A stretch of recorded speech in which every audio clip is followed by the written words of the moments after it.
Episode 57 to 59। Eva का विनय शर्मा को देखना। अब तक हमने पढ़ा कि कैसे शिव ने अपने दादाजी के सामने 3 दिन बाद द्वा से शादी करने की शर्त रखी। अब आगे सिन्हा हाउस में इवा जो एक शाम से घर आते ही सो गई थी, वो अभी अभी अपने नींद से जागी थी। अब उसे भूख भी लग रही थी, तो वो कुछ खाने के लिए किचन की तरफ जा ही रही थी। तभी उसने वेद को घर आते हुए देखा। वेद ने भी इवा को देख लिया था और वो भी उसके पास आ गया। वेद इवा को देख बोला, डॉल क्या तुम आज रात को मेरे साथ पार्टी में चलोगी? देखो तुम मना नहीं कर सकती।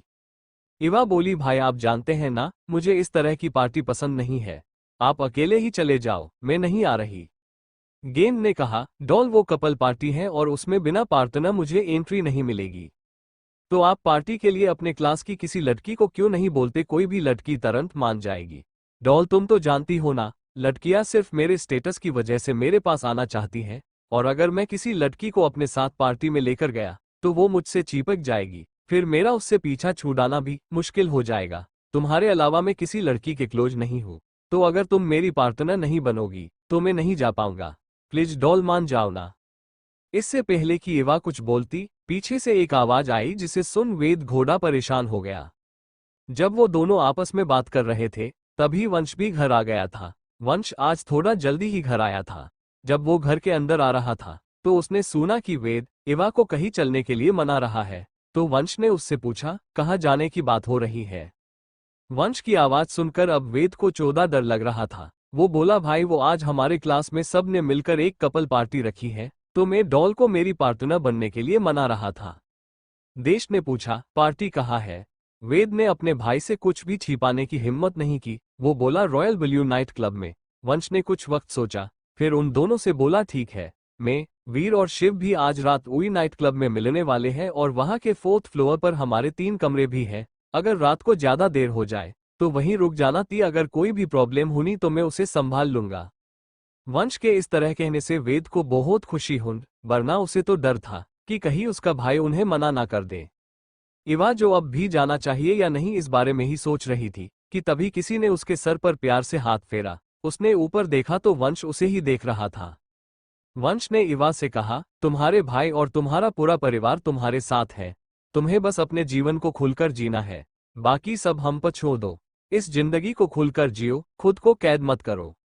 वंश की बात सुनकर इवा को राहत महसूस हुई। वो अपने चेहरे पर एक मुस्कान लिए बोली, भाई मैं अपनी पूरी कोशिश करूंगी। ऐसे ही कुछ देर बात करके तीनों रात के लिए तैयार होने पले गए। शाम के 6:30 बजे वेद तैयार होकर इवा के कमरे में आ गया। वेद ने आज व्हाइट कलर का सूट और उस पर ब्लैक कलर का टाई पहन रखा था। वो आज काफी हैंडसम लग रहा था। वही इवा ने भी उससे मैचिंग ब्लैक कलर का शॉर्ट ऑन पीस पहन रखा था। उसने पैरों में हिल्स पहने थे। उसने अपने बालों को खुला छोड़ दिया था और अपने आंखों में सिर्फ काजल, अपने होंठों और लिपस्टिक लगा रखी थी, जिसमें भी काफी खूबसूरत लग रही थी। जब इथा पूरी तरह से तैयारी हो गई तो वेद और इवा क्लब के लिए निकल गए। वंश कुछ देर बाद जाने वाला था। जब वो दोनों क्लब में पहुंचे तो वेद के फ्रेंड ने उन्हें घेर लिया। सब आपस में बातें करने लगे, सिर्फ इवा को छोड़कर। वो सिर्फ कभी कभार ही उनके सवाल का जवाब देती थी, लेकिन उन लोगों को पहले से ही इवा के इस बर्ताव की आदत हो चुकी थी, जिस वजह से किसी को भी इसमें कुछ भी गलत नहीं लगा। जब हर किसी ने ड्रिंक ऑर्डर की तो इवा ने कुछ भी पीने से मना कर दिया। वो इस बार कोई रिस्क नहीं लेना चाहती थी। इवा पार्टी में बोर हो चुकी थी। वो बस इधर उधर देख रही थी कि तभी उसकी नजर क्लब में आ रहे एक आदमी पर पड़ी, जिसे देख इवा की तो जैसे सांस ही रुक गई। उसे डर के मारे पसीना आने लगा। उसके हाथ पैर कांप रहे थे। वो आदमी कोई और नहीं बल्कि विनय शर्मा था। इवा को वो पल याद आने लगा कि कैसे विनय ने उसके साथ जबरदस्ती करने की कोशिश की थी। उस वक्त इवा ने बहुत मुश्किल से खुद को बचाया था। वो सब पल याद करके द्वा बहुत परेशान हो गई। वो बस अब जल्द से जल्द यहाँ से जाना चाहती थी। तभी उसे याद आया कि वंश भाई ने उसे यहाँ के एक कमरे की चाबी दी है। उसने अपने चेहरे पर नॉर्मल एक्सप्रेशन किए ताकि वेद को कुछ पता न चले। वो नहीं चाहती थी कि उसकी वजह से वेद परेशान हो। वो वेद से बोली, भाई मैं कमरे में जा रही हूँ, मैं यहाँ बोर हो चुकी हूँ। वेद भी जानता था कि इवा को पार्टी पसंद नहीं है। वो तो उसकी वजह से उसके साथ आई थी, वरना वो इस तरह की जगह पर कभी नहीं जाती। तो वेद ने भी उसे हाँ बोल दिया। वो उसके साथ उसे छोड़ने आना चाहता था, लेकिन इवा ने उसे मना कर दिया। उसने कहा कि वो खुद से चली जाएगी। इवा भी तुरंत वहां से लिफ्ट की तरफ चली गई। लेकिन जब वो लिफ्ट का बटन बंद करने ही वाली थी कि वहां पर विनय किसी लड़की के साथ आ गया। वो दोनों भी उसके साथ लिफ्ट में चढ़ गए। उन दोनों को देख ऐसा लग रहा था कि वो लड़की उसकी कोई गर्लफ्रेंड है। जब इवा ने उसे देख इवा को थोड़ा डर लग रहा था कि कहीं विनय उसे पहचान ना ले। वो नहीं चाहती थी कि वो विनय उसे पहचाने, इसलिए उसने अपने फोन को ऑन किया और फोन में कुछ करने का नाटक करने लगी। विनय ने भी उस पर ध्यान नहीं दिया। जल्द ही वो श्री मंजिल पर पहुंच गए तो विनय उस लड़की को अपने साथ लेकर वहां पर उतर गया। जैसे ही लिफ्ट बंद हो गई, इवा को लगा उसके पैर अब उसका साथ नहीं दे रहे। वो तुरंत वहीं नीचे बैठ गई। तभी लिफ्ट एक बार फिर रुकी। जब इवा को एहसास हुआ कि वो चौथी मंजिल पर पहुंच गई है तो वो तुरंत उठ खड़ी हुई और जल्दी से अपने कमरे में चली गई। तो क्या लगता है आपको, क्या ने इवा को पहचाना था? कैसे सामना करेगी इवा अपने अतीत के लोगों से? क्या होगा जब शर्मा परिवार को इवा के जिंदा होने की बात पता चलेगी? क्या सच में 3 दिन में इवा की शादी शिव से होगी? आखिर क्या करने वाला था है? लाइक, कमेंट एंड शेयर करना मत भूले। एपिसोड 58, शिव को दिया किसी ने ड्रग्स। अब तक हमने पढ़ा कि डैन ने क्लब में विनय को देख लिया था। इस तरह अचानक उसे अपने सामने देख इवा काफी डर गई थी। वो जल्दी से क्लब में बने अपने कमरे में चली गई। यही दूसरी तरफ शिव, वीर और वंश क्लब के एक कमरे में बैठकर कुछ बातें कर रहा थे। उन तीनों ने भी अब तक कुछ ड्रिंक कर ली थी। तभी शिव को ड्रिंक में कुछ गड़बड़ लगी। मैं वॉशरूम जाकर आता हूँ, ये बोलकर शिव वहां से वॉशरूम की तरफ चला गया। जब वो वॉशरूम में गया तो उसे अपनी बॉडी गर्म होती हुई महसूस हुंडान उसे अंदाजा हो गया कि किसी ने उसे ड्रग्स दिए। शिव ने जल्दी से अपने फोन निकाला और वंश को फोन किया। उसने वंश से कहा कि किसी ने उस ड्रग्स दिए हैं और वो अब अपने कमरे में जा रहा है। उसने उससे कहा कि चाहे कुछ भी हो जाए, किसी को भी मेरे कमरे में मत आने देना। ये लगकर उसने अपना अपना फोन कट कर दिया। शिव भी तुरंत अपने कमरे में चला गया। वो कमरे में जाकर सीधे शौगर के नीचे खड़ा हो गया। वो अभी अनकंफर्टेबली फील कर रहा था। शिव ने अपनी आंखों को बंद कर ली और ऐसे ही ठंडे पानी में खड़ा रहा। उसे ये भी ध्यान नहीं आया कि बाथरूम का शावर पहले से ही ऑन था। उसे ना ही इस बात का एहसास था कि शावर के नीचे उसके अलावा भी कोई और था। इवा जो अपने कमरे में आ गई थी, उसे बार बार अपने सामने वो सब याद आ रहा था कि कैसे विनय ने उसे हर जगह टच किया था। वो उसके साथ क्या करना चाहता था। इवा इस वक्त पैनिक कर रही थी। वो शॉवर के नीचे बैठकर बार बार अपने हाथ पैर को रगड़ रही थी ताकि विनय के टच को मिटा सके। उसके दिमाग से विनय की कही वो सब बातें जा ही नहीं रही थी। इस वक्त इवा कुछ भी समझने की हालत में नहीं थी। उसे ऐसा लग रहा था जैसे वो अभी अभी विनय से बचकर यहाँ आई है। विनय का ये कहना कि उसके माँ बाप ने उसे सड़क पर फेंक दिया था, वो सब उसके आंखों के सामने किसी फिल्म की तरह चल रहा था। वो बस खुद को शांत करने की कोशिश कर ही रही थी कि इसने किसी को बाथरूम में आते देखा। पहले तो वो थोड़ा गई थी, लेकिन जब उसने ऊपर की ओर देखा तो उसने अपने सामने शिव को खड़े देखा। एवा ने जब शिव को अपने सामने देखा तो अचानक उसका सारा डर दूर हो गया। उसे लगा जब तक शिव उसके पास है उसे कुछ भी नहीं हो सकता। वो जल्दी से अपने जगह से खड़ी हो गई और शिव को गले लगा लिया। वो इस वक्त बस शिव के सीने में छिप जाना चाहती थी। वहीं शिव जो कब से खुद को कंट्रोल कर रहा था, उसने जब किसी लड़की के हाथ अपने बॉडी पर महसूस किए तो पहले तो उसे काफी गुस्सा आ गया, लेकिन उसे तुरंत ही पता चला कि ये उसकी जान है। वो अपने जान के स्पर्श को अच्छे से पहचानता था।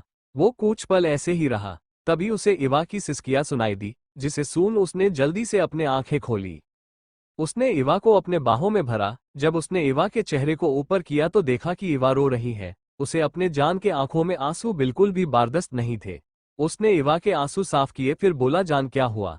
क्या किसी ने तुम्हें परेशान किया? मुझे बताओ क्या हुआ है? शिव का सवाल सुन इवा को एक बार फिर विनय को देखना याद आया, जिससे उसकी पकड़ शिव पर कस गई। इया से कुछ बोल ही नहीं पा रही थी। शिव भी इवा के अंदर के डर को महसूस कर पा रहा था। शिव ने सीधे इवा के होठों पर अपने होठ रख दिए और उसे किस करने लगा। शिव पर अब ड्रग्स का असर दिख रहा था। वो धीरे धीरे अपने सोचने समझने की ताकत खो रहा था।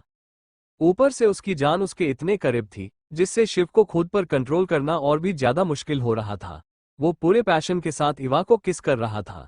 एया तो शिव के इस तरह किस करने से पूरी तरह ब्लैक हो गई थी, लेकिन उसे शिव का किस बिल्कुल भी बुरा नहीं लग रहा था, बल्कि उसे अच्छा लग रहा था। ये पहली बार था जब इवा के पूरे होश में होने पर उन दोनों के बीच किस हुई थी। जब उसे सांस लेने में प्रॉब्लम होने लगी तो उसने खुद को शिव से दूर किया, लेकिन शिव उसे छोड़ने के लिए तैयार नहीं था। अब सांस न लेने की वजह से इवा को तकलीफ हो रही थी, जिससे उसकी आंखों में से आंसू निकल रहे थे। शिव को जब एहसास हुआ कि उसके किस करने से इवा से रही है, तो उसने खुद को इवा से दूर किया। उसने अपना चेहरा दूसरी तरफ किया और वो इवा से बोला, यहाँ से चली जाओ लिव। सही अचानक खुद से दूर करने पर इवा हैरानी से शिव को देखने लगी। तभी उसे भी समझ आया कि वो और शिव अभी कितने करीब थे, यहाँ तक कि उन्होंने किस भी किया, जिससे वो थोड़ी परेशान हो गई थी और वो बस अब यहाँ से दूर जाना चाहती थी, शिव से बहुत दूर। इवा वहां से जाने के लिए मूडी ही थी कि उसने जोर की आवाज सुनी। जब उसने आवाज की दिशा में देखा तो शिव दीवार में मुक्के मार रहा था। शिव की हालत इस वक्त कुछ ठीक नहीं लग रही थी। उसे इस तरह देख इवा को समझ नहीं आया कि शिव को अचानक क्या हो गया है। इससे पहले कि शिव फिर से दीवार पर अपना हाथ मारता, इवा ने जल्दी से उसका हाथ पकड़ लिया। उसने इशारे से ही शिव को ना कहा। इवा इस वक्त अपना सारा दर्द पूरी तरह से भूल गई थी, उसे बस शिव की फिक्र थी। तभी शिव उससे बोला, जान चली जाओ यहाँ से, इससे पहले कि मैं खुद पर से अपना कंट्रोल खो दूं। मैं तुम्हें दर्द नहीं देना चाहता, चली जाओ यहाँ से। शिव के इस तरह बोलने से पहले तो यह हैरान थी, लेकिन तभी उसने देखा कि शिव की आंखें इस वक्त लाल थी और उसकी बॉडी भी काफी गर्म थी। अचानक इवा को समझ आ गया कि शिव को किसी ने ड्रग्स दिए हैं। वो हैरान परेशान से शिव को ही देखने लगी। शिव ने अपने आंखों को बंद कर लिया।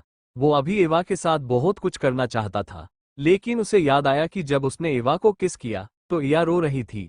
वो अपने जान की आंखों में आंसू नहीं देख सकता, तब तो बिल्कुल भी नहीं जब उन आंसुओं की वजह वो खुद हो। तो क्या लगता है आपको, क्या इवा शिव को इस हालत में अकेला छोड़कर चली जाएगी? क्या होगा अगर इवा शिव के पास ही रुक जाए? क्या आज वह दोनों एक हो जाएंगे? क्या होगा जब सिन्हा खानदान को इवा और शिव के साथ रात बिताने के बारे में पता चले? क्या करेंगे वो लोग शिव के साथ? क्या होगा जब शिव को इवा का अतीत पता चलेगा? लाइक, कमेंट एंड शेयर करना मत भूले। एपिसोड 59, शिव का शातिर प्लान। अब तक हमने पढ़ा कि शिव को किसी ने ड्रग्स दे दिए थे, जिससे शिव काफी मुश्किल से खुद को कंट्रोल कर रहा था। उसने इवा को वहां से चले जाने को कहा। अब आगे शिव बस अपने दर्द को बर्दाश्त कर रहा था और खुद को कंट्रोल करने की पूरी कोशिश कर रहा था। इवा ने जब शिव को इतने दर्द में देखा तो उसे बिल्कुल भी अच्छा नहीं लगा। उसे ये जानकर थोड़ी खुशी भी हो रही थी कि शिव, जो खुद इतने दर्द में है, फिर भी उसके बारे में ही सोच रहा है। उसने उसके साथ कुछ भी नहीं किया, जबकि वो बहुत कुछ कर सकता था। वो बोली, मैं अभी डॉक्टर को फोन करती हूँ। ये बोलकर वो वहां से जाने को हुई ही थी कि शिव बोला, उसकी कोई जरूरत नहीं है, बस मुझे मेरा इंजेक्शन ला कर दो जो वहां डॉव में है। हवा जल्दी से इंजेक्शन लेने चली गई। जब तक वो वापस आई, शिव ने अब तक अपने कपड़ों को उतार दिया था। वो इस वक्त सिर्फ शॉर्ट में था। इवा ने जब शिव को इस तरह देखा तो उसने जल्दी से दूसरी तरफ अपना चेहरा कर लिया। तभी शिव बोला, जल्दी से मुझे इंजेक्शन दो। दवा भी सिचुएशन को समझ रही थी। उसने अब ज्यादा देर करने की हिम्मत नहीं की। शिव ने उसके हाथ से इंजेक्शन ले किया और अपने आप ही लगाने लगा, लेकिन नशे में होने की वजह से उससे वो ठीक से नहीं हो पा रहा था। जब दया ने उसे इतना परेशान देखा तो उसने आगे बढ़कर शिव के हाथ में पकड़ा इंजेक्शन अपने हाथ में लिया और उसे इंजेक्शन लगाने लगी। वो इंजेक्शन लगा ही रही थी कि उसे लगा उसके हाथ में कुछ चुभ गया है, लेकिन उसने उस पर ध्यान नहीं दिया। लेकिन अगले ही पल में उसके हाथ में पका इंजेक्शन नीचे गिर गया और इसी के साथ वो बेहोश हो गई। इससे पहले कि इवा नीचे गिरती, शिव ने उसे अपने बाहों में पकड़ लिया। शिव ने तुरंत उसे अपने बाहों में उठा लिया। इस वक्त उसके चेहरे पर एक शातिर मुस्कान थी। शिव ने इवा को आराम से बेड पर लिटाया। शिव भी उसके पास ही बेड पर बैठ गया। इस वक्त शिव को देखकर ये बिल्कुल भी नहीं लग रहा था कि थोड़ी देर पहले वो बहुत ज्यादा तकलीफ में था, या फिर उसे किसी ने ड्रग्स दिए थे। वो इस वक्त पूरी तरह से ठीक था। शिव ने इवा की तरफ प्यार से देखा, फिर बोला, सॉरी जान, लेकिन मुझे ये सब करना पड़ा। मैं ये सब हमारे लिए ही कर रहा हूँ। वैसे भी प्यार और जंग में सब कुछ जायज है। मैं तो तुमसे हद से ज्यादा मोहब्बत करता हूँ। अब कोई भी हमारी शादी के लिए मना नहीं कर पाएगा, बल्कि वो सब खुद ही हमारी शादी कराएंगे। तुम बहुत जल्द मिसेस शिव कपूर बनने वाली हो। ये बोलते वक्त शिव के चेहरे पर एक मुस्कान थी और उसके आंखों में इवा के लिए जुनून था। दरअसल हुआ ये था कि शिव ने अपने एक आदमी को वेद के पीछे भी लगा रखा था, जिससे शिव को पहले से ही पता चला था कि आज वेद के फ्रेंड्स ने पार्टी रखी है। तो शिव ने जानबूझकर वीर और वंश के साथ नाइट क्लब आने का प्लान किया। अपने ग्लास में ड्रग्स मिलाना और फिर अपने कमरे में जाना, ये सब शिव के ही प्लान का हिस्सा था। उसने तो यहाँ तक सोच था कि इया को अपने कमरे में कैसे लेकर आए, लेकिन उसकी किस्मत आज उसके साथ थी। इवा ने वंश से जो चाबी ली वो उसके ही कमरे की निकाली, जिससे शिव का काम और भी आसान हो गया, क्योंकि इवा खुद ही उसके कमरे में चली गई। शिव पहले से ही जानता था कि इवा शॉवर के नीचे है। उसने ड्रोनबुझ के इवा के समाने खुद को बेबस दिखाया, क्योंकि शिव को पता था इवा अपने मन में उसके लिए सिम्पथी रखती है, और शिव ने उसी बात का फायदा उठाया। उसने इवा को यह सोचने पर मजबूर किया कि वो बहुत ज्यादा तकलीफ में है, ताकि इवा के मन में उससे दूर जाने का ख्याल ना आए। जब इवा शिव के लिए इंजेक्शन लेने गई, तो शिव ने भी एक बारीक सुई तैयार कर ली थी, जिस पर बेहोशी की स्ट्रॉन्ग दवा लगी थी। शिव ने जैसे ही इवा को वो सुई चुभोई, इवा तुरंत बेहोश हो गई। फ्लैशबैक एंड शिव कुछ पल ऐसी ही इवा को निहारता रहा। जब उसने देखा कि इवा को गीले कपड़ों की वजह से ठंड लग रही है, तो उसने इवा के सारे कपड़े निकाल दिए। उसने इवा को अपनी एक टी शर्ट पहनाई। शिव बोला, जान, तुमने मुझे इन सब के लिए मजबूर किया है। अगर तुम कभी मेरे प्यार को समझ पाती तो मुझे आज ये सब नहीं करना पड़ता। मुझे पता है मैंने आज तुम्हारे साथ बहुत गलत किया है, लेकिन मैं तुमसे वादा करता हूँ, मैं अपने पूरी जिंदगी में तुम्हारे अलावा किसी और लड़की के करीब नहीं जाऊंगा। तुम हमेशा मेरे लाइफ की पहली और आखिरी लड़की रहोगी। मैं दुनिया की हर खुशी तुम्हारे कदमों में बिछा दूंगा, ये मेरा वादा है। शिव भी इया के पास ही लेट गया। उसने उन दोनों को ब्लैंकेट से अच्छे से कवर किया। ऐसे ही इवा को अपने बाहों में लेकर शिव को भी जल्द ही नींद आ गई। वहीं दूसरी तरफ वीर और वंश ने अभी अभी अपना डिनर खत्म किया था। वो दोनों वापस घर के लिए निकलने ही वाले थे। वीर को वेद का कॉल आया। उसने वीर को बताया कि उसकी पार्टी भी खत्म हो चुकी है, तो वो उसके पास ही आ रहा है। कॉल करने के 5 मिनट बाद ही वेद वहां आ गया। जब वंश ने वेद को अकेला देखा तो उससे पूछा, इवा कहाँ है? वेद बोला, भाई वो डॉल तो काफी वक्त पहले ही पार्टी से चली गई थी। वो इस वक्त आपके बताए हुए कमरे में है, शायद वो सो चुकी होगी। वीर बोला, ठीक है, फिर चलो उसके पास चलते हैं, फिर हम सब साथ में घर जाएंगे।